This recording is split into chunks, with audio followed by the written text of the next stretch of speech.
તો મિત્રો આજે આપણે આંતર હેલોજન સંયોજનો વિશે વાત કરીશું. કોની? આંતર હેલોજન સંયોજન. આંતર હેલોજન કોને કહેવાય?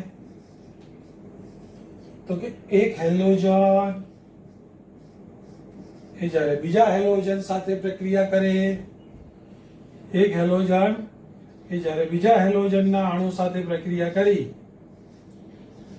બંને એકબીજા સાથે શું થાય? સંયોજન. ને જે સંયોજન બનાવે તેને શું કહેવામાં આવે છે? આંતર હેલોજન સંયોજન કહે છે. બરાબર? શું? એક હેલોજનનો અણુ જ્યારે બીજા હેલોજનના અણુ સાથે પ્રક્રિયા કરી જે સંયોજનો બનાવે તેને શું કહેવામાં આવે છે? આંતર હેલોજન સંયોજન કહેવામાં આવે છે. તો અહીંયા શરત શું છે કે A2 H2 ના n મોલ અણુ સાથે પ્રક્રિયા કરે તો કેવા પ્રકારના? 2 એક્શન પ્રકારના આંતર હેલોજન સંયોજન બનાવે છે, જ્યાં એ હંમેશા શું હશે? જ્યાં એ એક્શનમાં એ હંમેશા શું હશે? મોટું કદ ધરાવતો હેલોજન, મોટા કદ વાળો હેલોજન અને વધુ વિદ્યુત ધન હેલોજન હશે. જ્યારે એ કોણ હશે? મોટા કદ વાળો અને વધુ વિદ્યુત ઘન હશે. અને જ્યાં એક્સ કોણ હશે? તો કે નાના કદ વાળો અને બીજું શું હશે? વધુ વિદ્યુત ઋણ હશે. ક્લિયર? તો શું કીધું પહેલા દિમાગમાં કે એક હેલોજન જ્યારે બીજા હેલોજનના અણુ સાથે પ્રક્રિયા કરે, બરાબર, તો જે સંયોજન બનાવે તેને શું કહેવામાં આવે છે? આંતર હેલોજન સંયોજન કહે છે. જ્યાં શરત શું છે? તો કે એ જે છે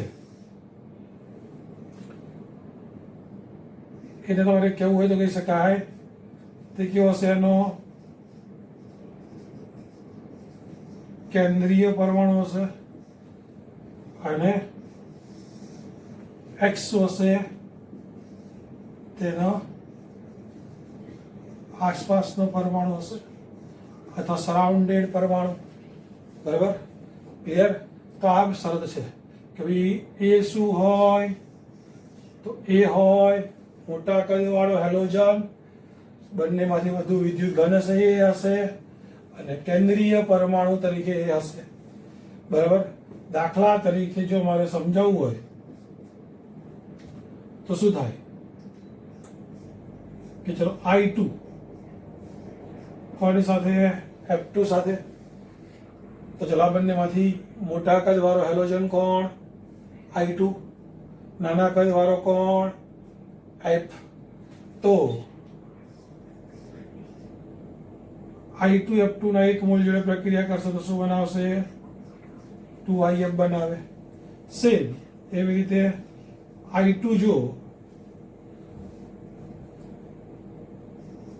3 મોલ F2 જોડે પ્રક્રિયા કરે, ટૂંકમાં વધુ પ્રમાણમાં,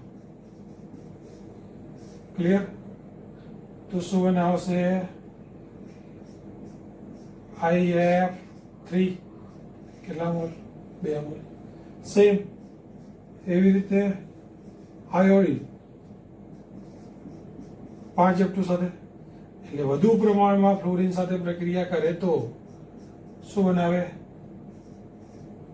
IF5 બનાવે છે. ક્લિયર? સેમ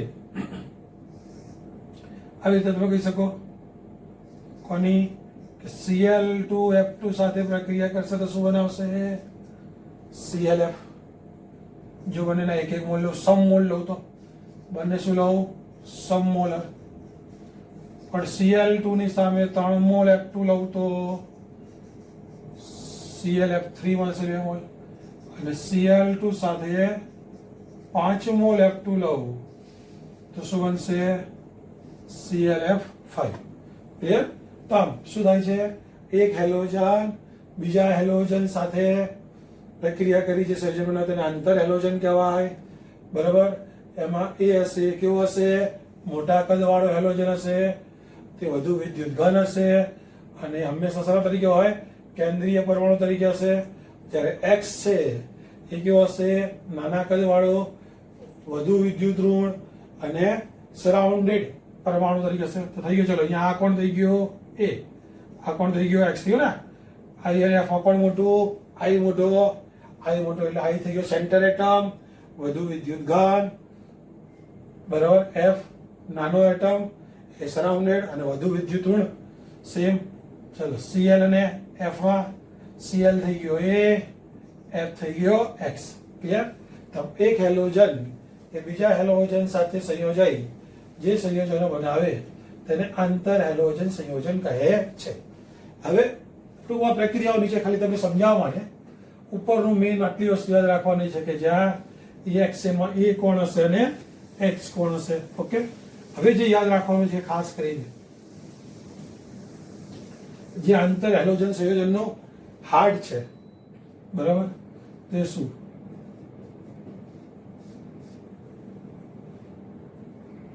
અહીંયા લખવું હોય તો જ્યાં n બરાબર શું લઈ શકો?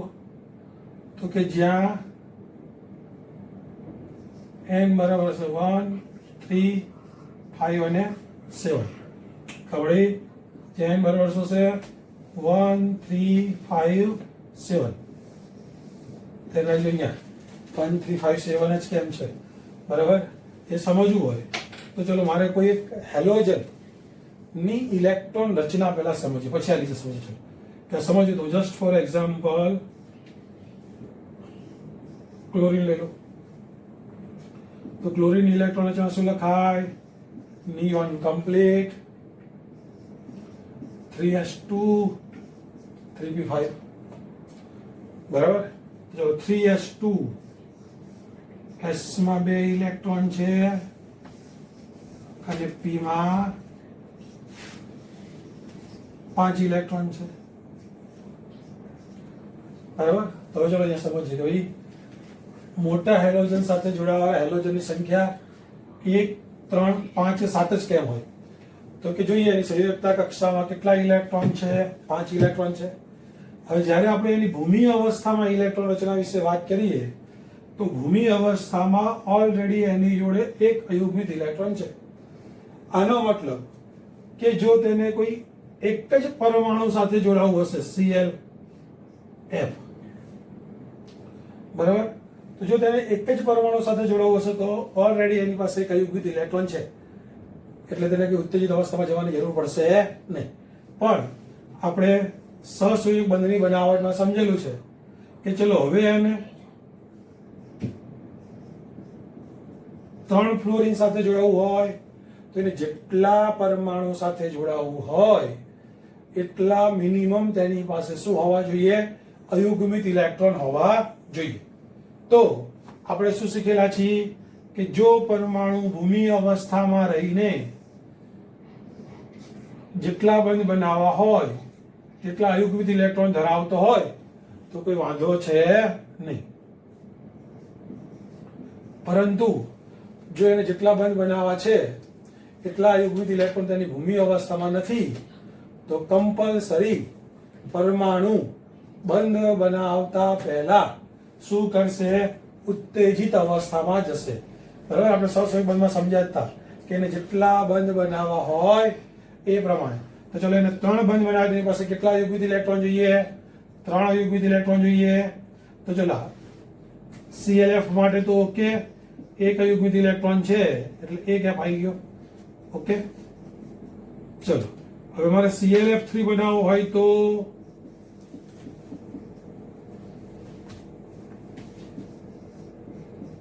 ત્રણ અયુગ્મિત ઇલેક્ટ્રોન હોવા જોઈએ.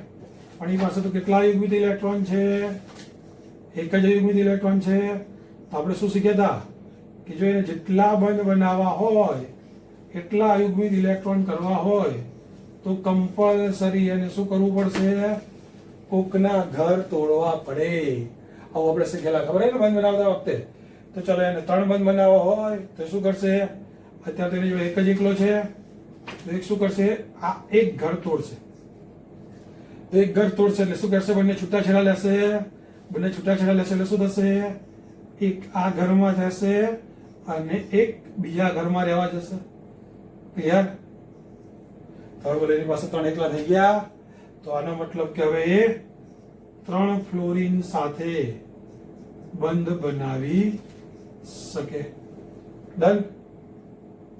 એટલે જો કાં તો એક અયુગ્મિત ઇલેક્ટ્રોન હોઈ શકે. હવે ચલો એક ઘર તોડે તો 3 અયુગ્મિત ઇલેક્ટ્રોન થઈ શકે. ચલો ClF5 બનાવવું હોય તો સેમ.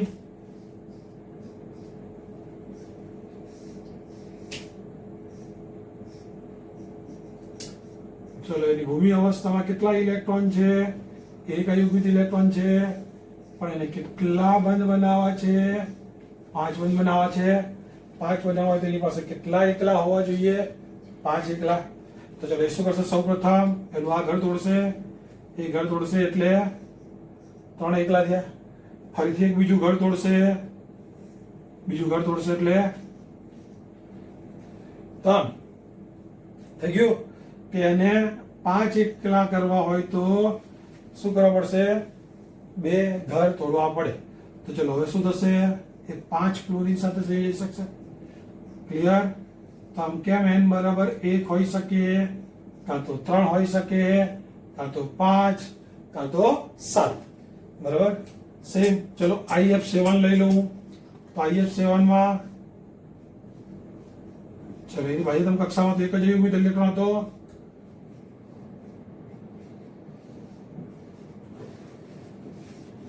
તો એને કેટલા બંધ બનાવવા છે? 7 બંધ બનાવવા છે. એની પાસે 7 એકલા હોવા જોઈએ. તો ચલો પેલા એક ઘર તોડ્યું તો કેટલા એકલા ઉત્પન્ન થયા? 3. બીજું ઘર તોડ્યું તો કેટલા ઉત્પન્ન થયા? 5. ત્રીજું ઘર તોડ્યું તો કેટલા ઉત્પન્ન થઈ ગયા? 7 ઉત્પન્ન થઈ ગયા. તમ એ 7 ફ્લોરિન સાથે ઇલેક્ટ્રોનની ભાગીદારી કરી શું બનાવી શકે? 7 બંધ બનાવી શકે. ડન? ખબર પડી? આવું જો કે અત્યારે ખાલી તમને સમજાવી સમજ માટે, બાકી ઓલરેડી આ વસ્તુ આપણે સહસંયોજક બંધની બનાવટ વખતે સમજેલું છે કે કોઈ પણ પરમાણુને સહસંયોજક બંધ બનાવવા હોય તો જેટલા ઇલેક્ટ્રોનની ભાગીદારી કરવી હોય એટલા એની પાસે શું હોવા જોઈએ? એકલા અયુગ્મિત ઇલેક્ટ્રોન હોવા જોઈએ. જો એકલા ના હોય, કારણ કે આપણે કીધું તો ખબર છે ને કે ભાઈ સહસંયોજક બંધ એ ફક્ત કોને? સિંગલ ઇલેક્ટ્રોનને બંધ બનાવવાની પરમિશન હોય છે. તો ચલો સિંગલ ઇલેક્ટ્રોન ના હોય તો પછી શું કરવું પડશે? એને જો વધારે બંધ બનાવવા હોય તો એ પછી જે પેરમાં ઇલેક્ટ્રોન હશે બેકલા, એ બેકલાઓને શું કરશે? છૂટાછેડા અપાવશે અને ફરીથી બંનેને ક્યાં? એક એક ઘરમાં જુદા મૂકી આવશે. ઓલરેડી બરાબર? તો જોઈએ જ્યારે ઘર તોડે ત્યારે કાં તો એક અયુગ્મિત હોય, કાં તો 3, કાં તો 5, કાં તો 7. ક્લિયર? હવે ચાલો આના પર સંકલન પણ નક્કી થઈ શકે. તો કે ચાલો ClF અહીંયા કયા પ્રકારનું સંકલન થઈ ગયું? sp3. ચલો અહીંયા કયા પ્રકારનું સંકલન થઈ ગયું? sp3d. અરે એક S વપરાય, 3p વપરાય, એક d વપરાય. ચલો અહીંયા નીચે કયા પ્રકારનું સંકલન થઈ ગયું? એક S, 3p, 2d. ચલો સૌથી છેલ્લે કયા પ્રકારનું સંકલન થયું? એક S, 3p અને 3d વપરાય. બરાબર? તો અહીંયા આનો આકાર પૂછતા હોય છે, તેનું સંકરણ પૂછતા હોય છે. ચલો અહીંયા કેટલા 3 બંધ થયા? તો 2 આ બંધ. અહીંયા કેટલા બંધ થયા? 5 બંધ થયા તો 1 આ બંધ. અહીંયા સાથે 7 બંધ છે તો આ બંધ 0. તો આ ખાલી એક સમજ માટે છે. બરાબર? બાકી આપણને આ વસ્તુની જાણકારી 11મા ધોરણમાં પૂરી ડિટેલમાં આપેલી છે. ઓકે? તો ચલો આપણે અહીંયા જે સમજવાનું છે હવે શું કે અહીંયા કેમ 1, 3, 5, 7 કેમ 2, 4, 6 બંધ ના બન્યા? કારણ કે 2, 4, 6 બંધ બનાવવા માટે તેની પાસે એટલા અયુગ્મિત ઇલેક્ટ્રોન શક્ય બનતા નથી. તો ચલો અહીંયા ક્રમ પછી અહીંયા લઈ લો આપણે અણુસૂત્ર લઈ લો, અણુસૂત્ર લઈ લો, પછી એનું સંકરણ લઈ લો, સંકરણ પછી એમાં રહેલા અબંધ લઈ લો, અબંધ પછી એનો આકાર લઈ લો, અને છેલ્લે સ્પેશિયલ એની રિમાર્ક. આવી રીતે એક મસ્ત ટેબલ તમારું મોસ્ટ ટાઈમ જે છે આનું આ આઈએમપી ટેબલ આ છે. કે ચલો સૌથી પહેલા ક્રમ કયા પ્રકારના અણુની વાત કરું છું? EX પ્રકારના અણુની વાત કરું છું. તો ચલો EX પ્રકારમાં કયા કયા સંભવી શકે? પેલા આપણે 4 હેલોજન છે, F, Cl, Br અને I. તો આપણે શું કીધું કે X નાના વાળો હશે, A મોટા વાળો છે. તો એમાં સૌથી નાનો કોણ છે? F. તો F એના પછીના બધા જોડે સંયોજન બનાવી શકે. તો ચલો પહેલા કયા કયા EX માં કોણ કોણ શક્ય હશે? ClF, ClF. ClF હંમેશા જે ધન હોય એને ડાબી બાજુ રાખજો, વિદ્યુત ઘન હોય એને હંમેશા ડાબી બાજુ લખવાનું, બરાબર? વિદ્યુત ઋણ હોય એને જમણી બાજુ. તો Cl ડાબી બાજુ છે એટલે ધન, F ઋણ, Brf, IF. ડન. ચલો F પછીના 3 જોડે. તો આમ Cl શું છે? વિદ્યુત ઋણ. તો બોલો Cl કોની જોડે? Br જોડે. તો કેવા પ્રકારનું સંયોજન બનાવી શકીએ? BrCl અને ICl. અને સૌથી છેલ્લે Br કોની જોડે? I જોડે. તો એ IBr. આમ આટલા પ્રકારના સંયોજનો શક્ય બને છે. Okay, done.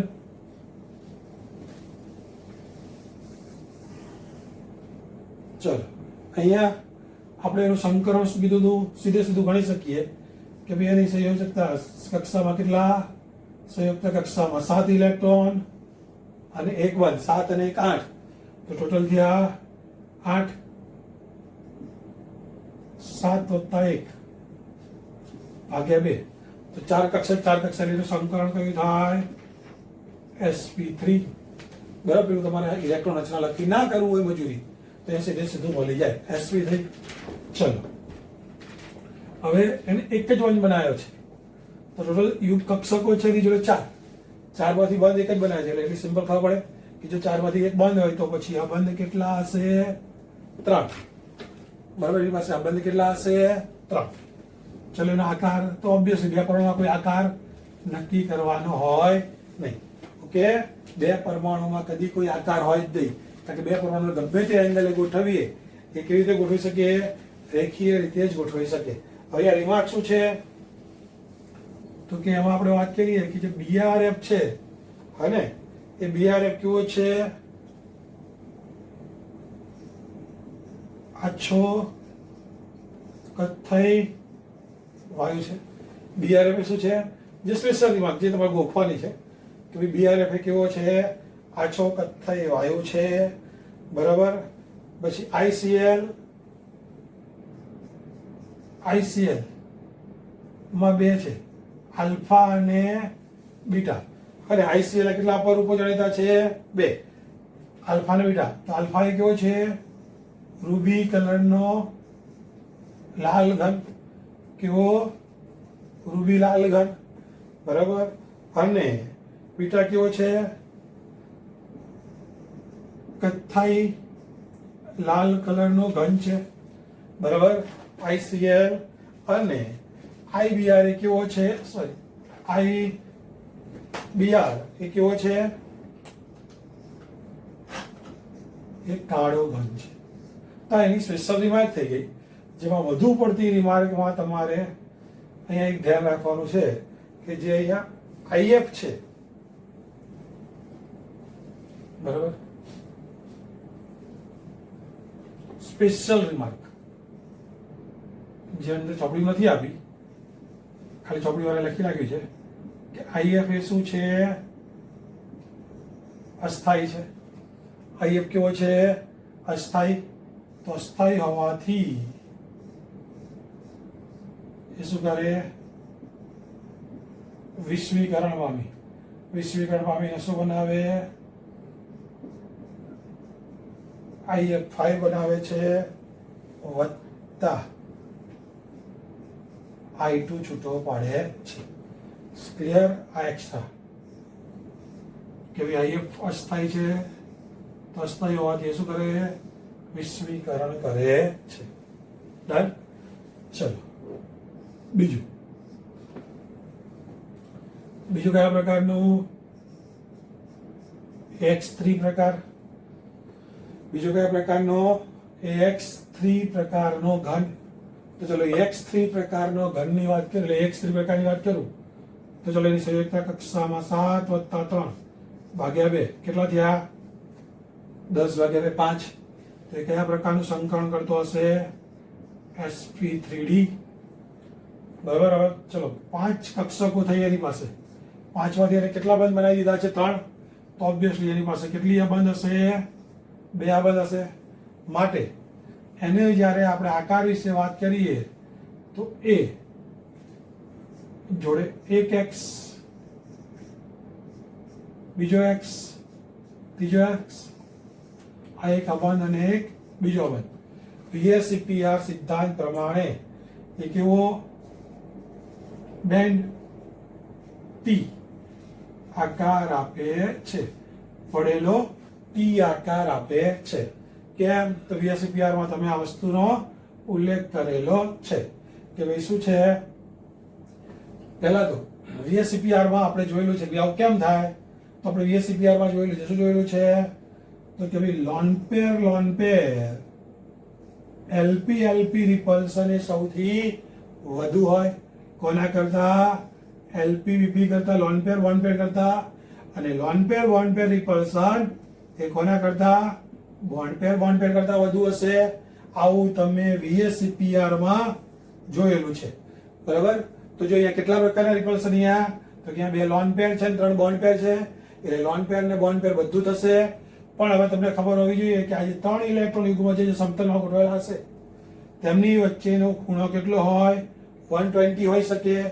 અને જે સમતલને લંબ હશે તેમની વચ્ચેનો ખૂણો કેટલો હોય? 90 નો હશે. પણ શું થશે? તો કે આ બંને LP લોન પેર વચ્ચેનું અપાકર્ષણ વધુ હશે. પરિણામે શું થશે? દૂર ગોઠવાશે. એને કારણે એને જે સમતલમાં ઉપર અને નીચે તરફ રહેલા બંધ છે એના ઉપર શું થશે? અપાકર્ષણ વધશે. એને કારણે આ બંધ કારકથી દૂર જવા. કેમ? કારણ કે આ બંને વચ્ચે કયા પ્રકારનું અપાકર્ષણ થશે?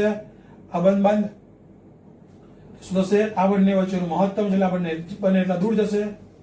આ બંને જેટલા દૂર જતા જશે એમ પેલા સદા એનો પ્રતાણ વધતું હોવાથી એ ધીરે T ની જગ્યાએ કેવો બેન્ડ T આકાર ઉત્પન્ન થાય છે. કારણ કે આ બંને વચ્ચે કયા પ્રકારનું અપાકર્ષણ થશે? બોન્ડ. સૌથી વધુ અબંધ હોવાથી બરાબર તેનો આકાર છે કેવો બની જાય? સહેજ બેન્ડ T આકારનો બની જાય છે. ઓકે. હવે જે સૌથી વધુ સ્પેશિયાલિટી છે, રિમાર્ક્સ છે, એ બધી અહીંયા જ છે. તો ચલો સૌથી પહેલી તો કે અહીંયા જે ClF3 છે, કોણ છે? ClF3. અને એ ClF3 એ હાઇપરગોલિક ગેસ છે. શું છે? હાઇપરગોલિક ગેસ.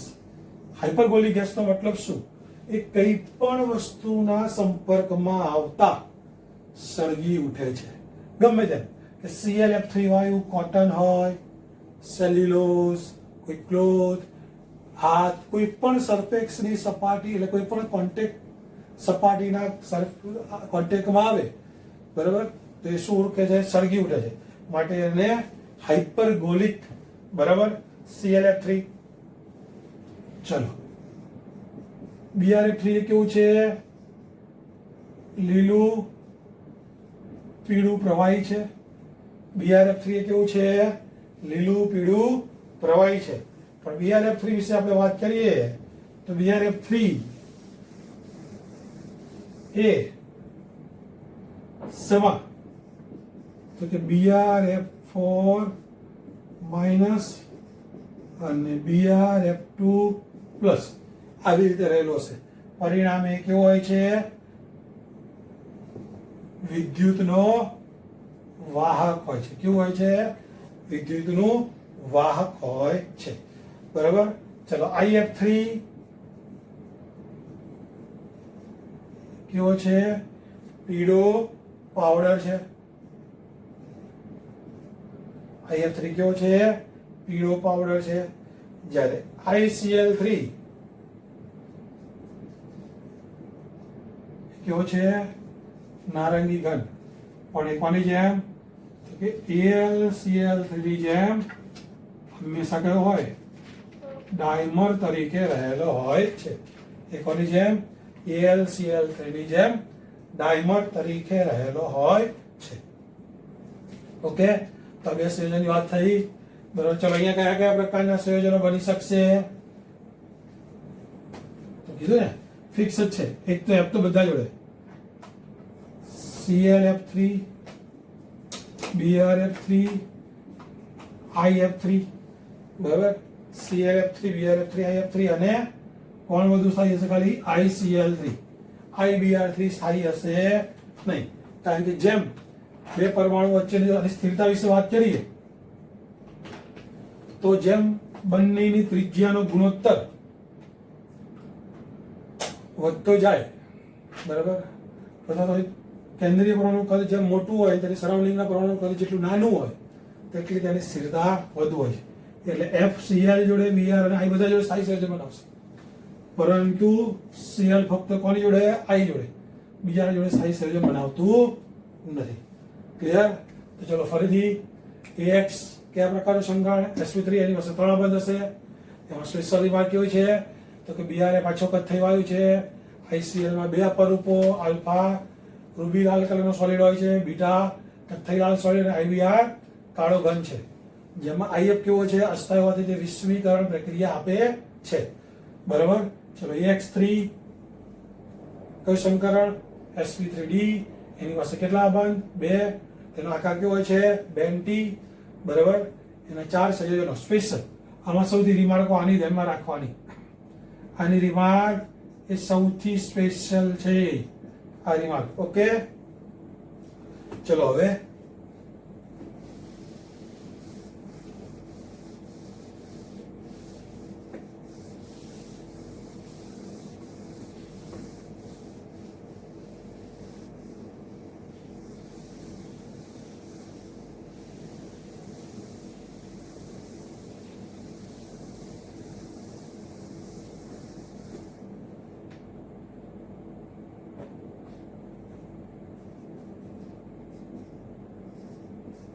ચલો ત્રીજું કેવા પ્રકારનો?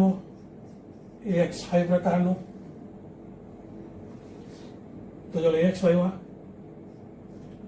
કોણ આવશે? IF5, BrF5 અને ClF5. 3 સંયોજનો સ્થાયી છે એના. બરાબર. બાકી બીજા બધામાં કેન્દ્રીય પરમાણુ યોજમાં બધા કદ વધતા જાય એમ ગોઠવી શકતા નથી. ચલો આનું સંયુક્ત કક્ષામાં 7 + 5 12/2 6. તો 6 તો કયું સમીકરણ આવે? sp3d2. હવે ચલો 6 માંથી એની પાસે 6 કક્ષકો છે ટોટલ. 6 માંથી એને કેટલા બંધ બનાવી દીધા છે? 5. તો પરિણામે એની પાસે અબંધ કેટલી હશે? 1. તો ચલો 6 પરમાણુને મારે એની આજુબાજુમાં ગોઠવવા હોય, 6 કક્ષકો 1 2 3 4 5 એ રીતે આવી રીતે અષ્ટફલકીય રીતે જ ગોઠવાય. અને 6 ઇલેક્ટ્રોન ઉપર કમ્પલસરી કોઈ પરમાણુની આજુબાજુમાં કેટલી રીતે ગોઠવાય? અષ્ટફલકીય રીતે ગોઠવાય. જેમાં આપણે એનો આકાર નક્કી કરવો હોય તો આકારમાં આ એની ભૌમિતિક જો sp3 હોય, sp3d2 આપણે કીધેલું છે, તો એની ભૌમિતિક રચના થઈ અષ્ટફલકીય. પણ જ્યારે આકાર જોઈએ ત્યારે એનો અબંધકારક જોતા નથી. માટેનો આકાર શું થઈ ગયો? ચોરસ પિરામિડ આકાર થાય છે. શું આકાર થાય છે એનો? ચોરસ પિરામિડલ. અને એનો આકાર શું છે? સમચોરસ પિરામિડલ આકાર હોય છે. ડન. એમાં કોઈ સ્પેશિયલ રિમાર્કો તમારે યાદ રાખવાની જરૂર છે નહીં. ઓકે, એવી કોઈ સ્પેશિયલ રિમાર્ક છે નહીં. ચલો, અને ચોથા નંબર ઉપર કયું સંયોજન? AX7. ફક્ત એક જ સંયોજન એમાં શક્ય બને, IF7. કેમ?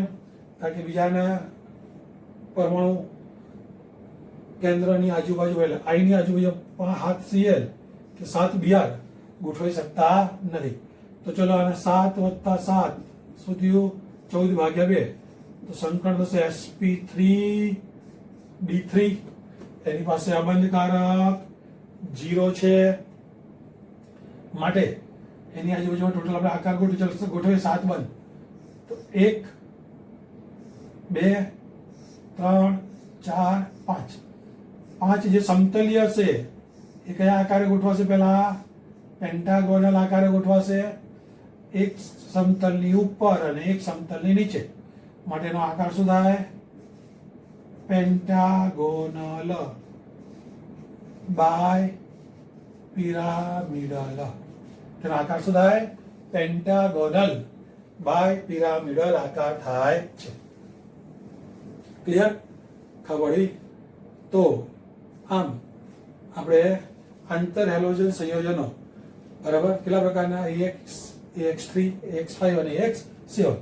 AX3 સંકરણ કર્યું, AX પેલા AX નું સંકરણ કર્યું, sp3, AX3 નું sp3d, sp3d2, sp3dt, d3 પેલા જોડે કેટલા બંધ? 3, પછી 2, પછી 1, છેલ્લા બંધ 0. પેલાનો આકાર કોઈ જરૂર નથી. AX3 નો આકાર કેવો હતો? AX3 નો આકાર બેન્ડ ટી. AX5 નો આકાર કેવો હતો? ચોરસ પિરામિડ. અને આનો પેન્ટાગોનલ બાય પિરામિડલ. ઓકે, ચલો હવે આગળ. ચલો તો મિત્રો હવે તો કે ClF, BrF, IF5, IF7 બરાબર એ કેવા છે? વાયુ. તેના સિવાયના બાકીના સંયોજનો કેવા હશે? બાષ્પશીલ, પ્રવાહી અથવા ઘન. ઓકે, તેનો બહુ જરૂરી નથી, પણ હવે મોસ્ટ ઇમ્પોર્ટન્ટ આપણે જોયું કે જે પણ સંયોજનો બન્યા બધામાં યુગ્મિત ઇલેક્ટ્રોન હતા. માટે મોસ્ટ ટાઈમ લાઈન આંતર હેલોજન સંયોજન એ કેવા હોય છે? પ્રતિ ચુંબકીય હોય છે. આંતર હેલોજન સંયોજન એ કેવા હોય છે? પ્રતિ ચુંબકીય હોય છે. પછી તો કે આંતર હેલોજન સંયોજન એ હેલોજન કરતા કેવા છે? વધુ પ્રતિક્રિયાત્મક. વધુ પ્રતિક્રિયાત્મક એટલે કે સક્રિય હોય છે. આંતર હેલોજન સંયોજન ઇઝ મોસ્ટ ઇમ્પોર્ટન્ટ. નીટમાં પૂછાઈ ગયેલો ક્વેશ્ચન છે તો કે ભાઈ I2, Cl2, Br2 અને ClF માં કોણ વધુ સક્રિય છે? શું કીધું? તો કે આંતર હેલોજન સંયોજન એ હેલોજન કરતા કેવા હોય છે? વધુ સક્રિય હોય છે. તો ઓપ્શન હશે ClF. ક્લિયર? હવે આવું થવાનું કારણ શું છે? તો કે આવું થવાનું કારણ શું છે કે આપણે વાત કરીએ તો XX જે બંધ છે એ બંને સમાન વિદ્યુત ઋણતા વાળા છે. માટે XX વચ્ચેનો બંધ કેવો હોય છે? અધ્રુવીય હોય છે. પણ A અને X આ કેવો છે? વિદ્યુત ઘન હોય ને આ કેવો હોય? વિદ્યુત ઋણ. પરિણામે X ઉપર કયો વિશ્વ ઉત્પન્ન થયેલો હોય? આંશિક ઋણ. A ઉપર કયો વિશ્વ ઉત્પન્ન થયેલો હોય? આંશિક ધન. આને કારણે AX વચ્ચેનો બંધ કેવો હોય? ધ્રુવીય હોય છે. બરાબર? તો અહીંયા ખાલી એક ધ્યાન રાખજો, અહીંયા અપવાદ છે. અહીંયા અપવાદ કોણ આવે? F2. બરાબર? F2 એ અપવાદ છે કે આંતર હેલોજન કરતા સક્રિય હોય છે. ચલો અહીંયા આવું કેમ થયું? તો કે XX વચ્ચેનો બંધ અધ્રુવીય છે, AX વચ્ચેનો બંધ કેવો હોય છે? ધ્રુવીય. પરિણામે આના કરતા આનું વિયોજન કેવું થાય? ધ્રુવીય માટે વિયોજન કેવું થાય? ઝડપી થાય કે ના થાય? માટે આંતર હેલોજન સંયોજન હેલોજન કરતા વધુ સક્રિય હોય છે. ક્લિયર? આ લાઈન, આ લાઈન, હવે આંતર હેલોજન સંયોજનનું જ્યારે આપણે જલીય દ્રાવણ બનાવીએ તો જલીય દ્રાવણમાં શું કરશે? એ આયનીકરણ પામશે અને આયનીકરણ પામીને શું બનાવશે? HAN પ્રકારના, એટલે કે એ હશે એ શું બનાવશે? ઓક્સો એસિડ બનાવશે. જ્યારે X શું બનાવશે? હેલાઇડ બનાવે છે. બરાબર? તો તમારે અહીંયા લેવું હોય તો અહીંયા શું લઈ લઉં? N mall. બરાબર? N મોલ H2O લઉં તો એ શું બનાવશે? HAON પ્રકારનો ઓક્સો એસિડ. એ શું બનાવશે? જે મોટો હશે એ ઓક્સો એસિડ બનાવશે અને જે નાનો હશે એ શું બનાવશે? હેલાઇડ બનાવશે. દાખલા તરીકે આપણે લઈ લઈએ. ચલો અહીંયા લઈ લઉં AX. અહીંયા X પેલા એક મોલ પાણી જોડે પ્રક્રિયા કરું તો HAO શું કહેવાય? હાઇપો. એટલી જ ઓક્સિડેશન અવસ્થા ધરાવતો ને, એટલી જ ઓક્સિડેશન. +1 છે તો +1 હાઇપો હેલસ એસિડ વત્તા HX. બરાબર? અહીંયા ધરાવવાનો જે ઓક્સો એસિડ મળે શું મળે? જેટલી ઓક્સિડેશન અવસ્થા હોય એટલી જ ઓક્સિડેશન અવસ્થા ધરાવતો. ચલો AX3 હોય તો અહીંયા એની ઓક્સિડેશન અવસ્થા કઈ? 3. તો એ 3 ઓક્સિડેશન અવસ્થા ધરાવતો. ચલો AX5 માં એની ઓક્સિડેશન અવસ્થા કઈ? 5. આના માટે મિત્રો તમને હેલોજનના ઓક્સો એસિડ વાળો ટોપિક ક્લિયર હોય તો આ તમારે અલગથી કઈ ગોખવાની જરૂર નથી. આ એક પ્રક્રિયા આપણું કામ કરી જાય. બરાબર? AX7 એ કેવા પ્રકારનો? HAO4 પ્રકારના ઓક્સો એસિડ બનાવે છે. એટલે +1 વાળો હાઇપો હેલસ બનાવશે, +3 વાળો હેલસ એસિડ બનાવશે, +5 વાળો હેલિક એસિડ બનાવશે અને +7 વાળો પર હેલિક એસિડ બનાવે છે. બરાબર? ઓકે. તો અહીંયા તમારું બાકી પેલા તો ફિક્સ જ છે. X શું બનાવવાનો છે? તો ચલો અહીંયા કેટલા? 2 O થયા તો અહીંયા 2 પાણી વપરાશે. 3 O થયા તો અહીંયા 3 પાણી વપરાશે. 4 O તો અહીંયા 4 પાણી વપરાશે. બરાબર? હવે એ પ્રમાણે અહીંયા 3X માટે 3HX, 5SX, 7HX. બરાબર? તો આ ખાલી નોલેજ માટે. બાકી આ એક પ્રક્રિયા તમે સમજી ગોખી રાખો અને તમને ક્લિયર હોય કે અહીંયા જેટલી ઓક્સિડેશન અવસ્થા હશે આની એટલી ઓક્સિડેશન અવસ્થા ધરાવતો ઓક્સો એસિડ મળે છે. બસ એ તમારું ક્લિયર હોય તો અહીંયા મિત્રો આપણું આંતર હેલોજન સંયોજન. બરાબર? હવે ખાલી એક મિનિટ ઉપયોગો જોઈ લઈએ આપણે કે ભાઈ આંતર હેલોજન સંયોજન એ કેવા છે? પ્રબળ હેલોજનની જેમ પોતે પ્રબળ ઓક્સિડેશન કરતા છે, પોતે શા તરીકે વર્તે છે? બિનજલીય દ્રાવક તરીકે વર્તે છે અને ClF3, BrF3 એ બધા કેવા છે? પ્રબળ ફ્લોરિનેટિંગ એજન્ટ છે. એના ઉપયોગો. બરાબર? પ્રબળ ફ્લોરિનેટિંગ એજન્ટ તો કે ક્યાં? તો કે યુરેનિયમ 237 ના એક્સટ્રેક્શનમાં તેનો ઉપયોગ કરવામાં આવે છે. અને બેઝિકલી યુરેનિયમ એ 237 અને 238 કે 239 ના મિશ્રણ એમાંથી એને જો અલગ કરવું હોય તો 237 અને 235 આ બંનેનું મિશ્રણ હોય તેમાંથી યુરેનિયમ 235 અને 237 ને જુદા પાડવા માટે ClF3 એ પ્રક્રિયા કરે છે અને બાષ્પશીલ યુરેનિયમ હેક્ઝાફ્લોરાઇડ સંયોજન બનાવે છે. ક્લિયર? તો એના ઉપયોગો છે કે આંતર હેલોજન સંયોજન પ્રબળ ફ્લોરિનેટિંગ એજન્ટ છે, બિનજલીય દ્રાવક તરીકે વર્તે છે. બરાબર? અને પ્રબળ ઓક્સિડેશન કરતા હોય છે. અહીંયા મિત્રો આપણું આંતર હેલોજન સંયોજન પૂરું થયું. ઓકે. ચલ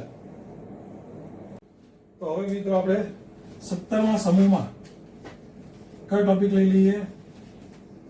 HCl ની બનાવટ, ગુણધર્મો અને ઉપયોગ વિશે વાત કરી લઈએ.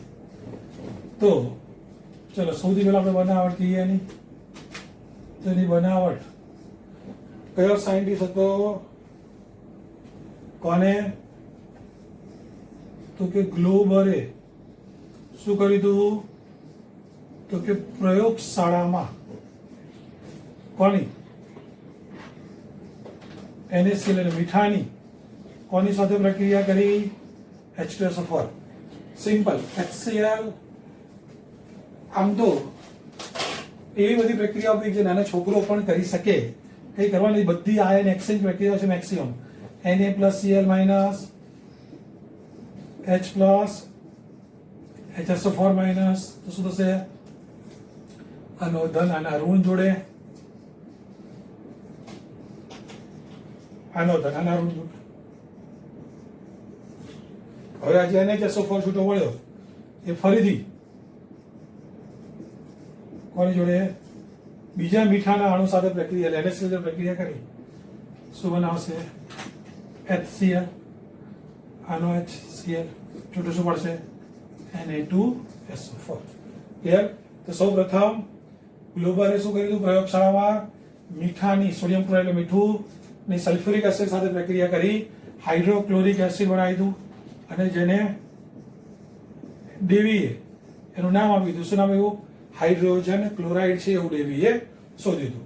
ક્લિયર? ગ્લોબરે બનાવી દીધું અને ડેવીએ કીધું ભાઈ એમાં કયા કયા તત્વો છે? તો કે હાઇડ્રોજન અને ક્લોરિન. ચલો અનાર પૂરી. હવે આપણે એના ઉપયોગ વિશે વાત ઉપયોગ ક્યાં ગુણધર્મ વિશે વાત કરીએ. તો ગુણધર્મ શુદ્ધ હાઇડ્રોજન ક્લોરાઇડ HCl કેવો છે? વાયુ છે. બરાબર. એનું જ્યારે તમે જલીય દ્રાવણ બનાવો તો જલીય દ્રાવણમાં H3O+ અને Cl- આપે જેના K નું મૂલ્ય ખૂબ જ ઊંચું છે. K કેટલું છે એનું? 10⁷ જેટલો છે. માટે કહી શકાય કે એનું મૂલ્ય 10⁷ જેટલું છે. માટે કહી શકાય કે કેવો છે?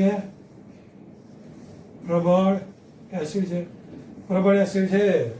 તો હવે એમોનિયા જેવા બેઝ સાથે જ્યારે પ્રક્રિયા કરે તો શું બનાવે? NH4Cl. બરાબર. ક્ષાર બનાવશે. થઈ જાય ને? એસિડ બેઝ જોડે પ્રક્રિયા કરે શું બનાવે? ક્ષાર. આ બધી પ્રક્રિયા તમે નાના હતા ત્યાંથી પણ હવે જે છે એની મોસ્ટ IMP ટૂંકમાં આ જે હાઇડ્રોજન ક્લોરાઇડ ટોપિક છે એની હાર્ટ રિએક્શન. બરાબર. It's a most important topic કે ભાઈ કોને? તો કે 1 મોલ સાંદ્ર HNO3 એ જ્યારે 3 મોલ સાંદ્ર HCl મોલ સાથે ગોખવાનો છે.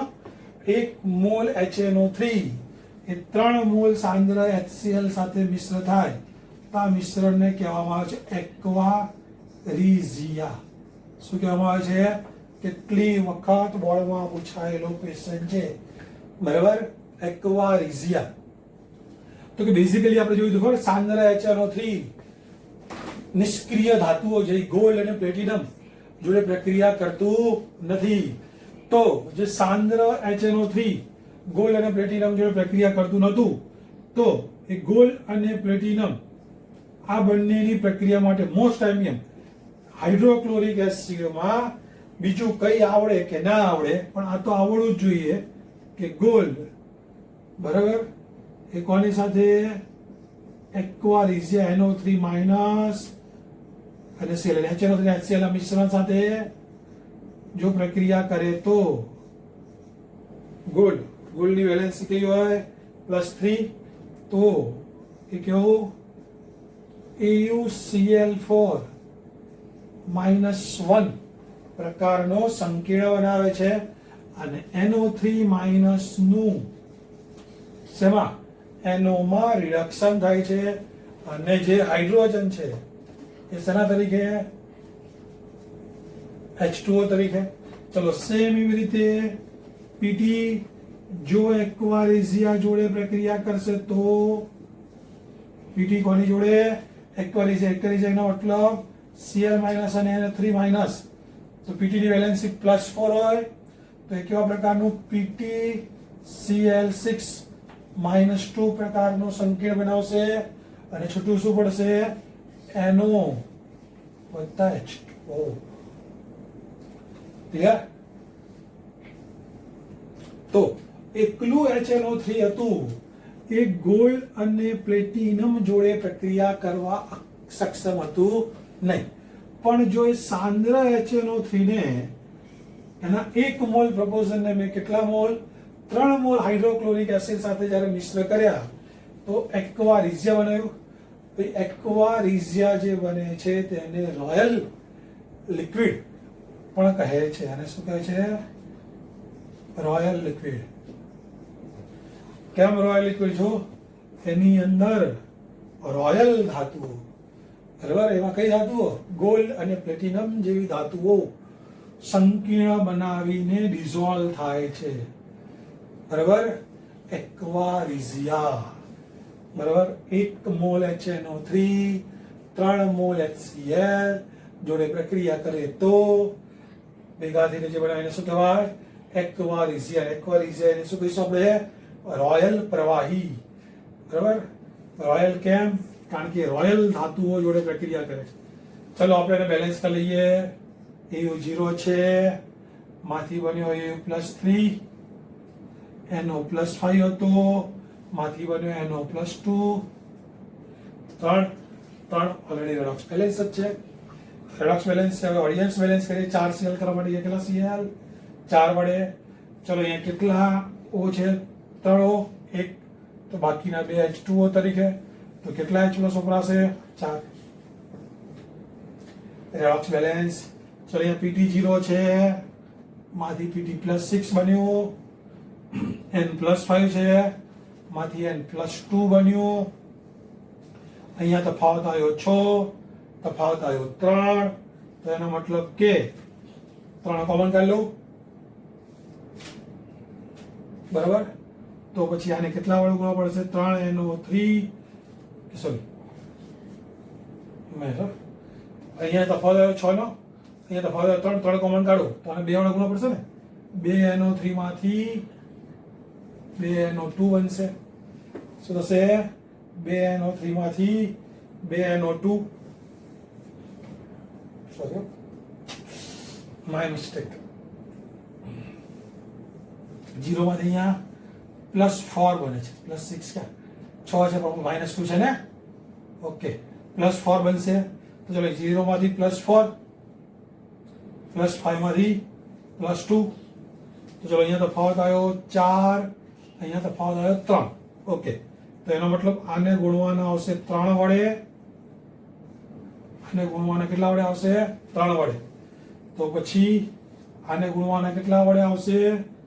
4 વડે. Okay, done. Redox balance. હવે ઓડિયન્સ બેલેન્સ કરીએ. ચલો, તો Cl કેટલા થયા? 6 તરી 18, તો 18 Cl માઇનસ વપરાય. ચલો 4 HNO3 માંથી 4 NO, કેટલા O ખૂટ્યા? 8 ને. તો 8 H2O, તો પછી કેટલા H+ વપરાશે? 16 H+ વપરાશે. શું વપરાશે? 16 H+. Redox balance. ઓકે, તો આમ ધ્યાન રાખજો, ગોલ્ડ અને પ્લેટિનમને આ પ્રવાહી ધોઈ નાખે છે. એટલે બેઝિકલી નહીં, આપણે હવે તો કદાચ ઓછા આવે છે, પણ પહેલા લોકો આવતા સોના ચાંદીના વાસણો કે સોના ચાંદીના ઘરેણા સાફ કરી આપવામાં આવે છે. ખબર? તે સાફ કરવા વાળો કોનો? આવું એકવાર રીઝિયા પ્રવાહી વાપરતો મિત્રો. તો જ્યારે તમારો દાગીના સાફ કરે ત્યારે શું થાય? ઉપરથી જે ગોલ્ડ હોય એ ગોલ્ડ કે પ્લેટિનમ એના દ્રાવણમાં જતું રહેશે. એને કારણે જે કટાયેલું ગોલ્ડ કે પ્લેટિનમ કે સિલ્વર હોય દ્રાવણમાં જતું રહે.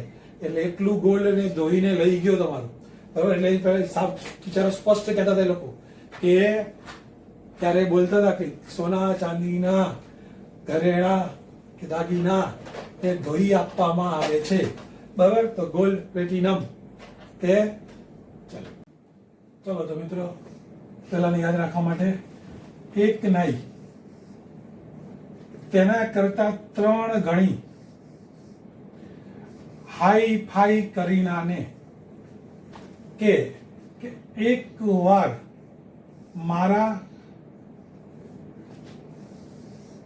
વાર મારા જીયામાં જો તે રોયલ સેફ કરતા પણ વધુ ગોલ્ડ અને પ્લેટિનમ જેવું શુદ્ધ છે.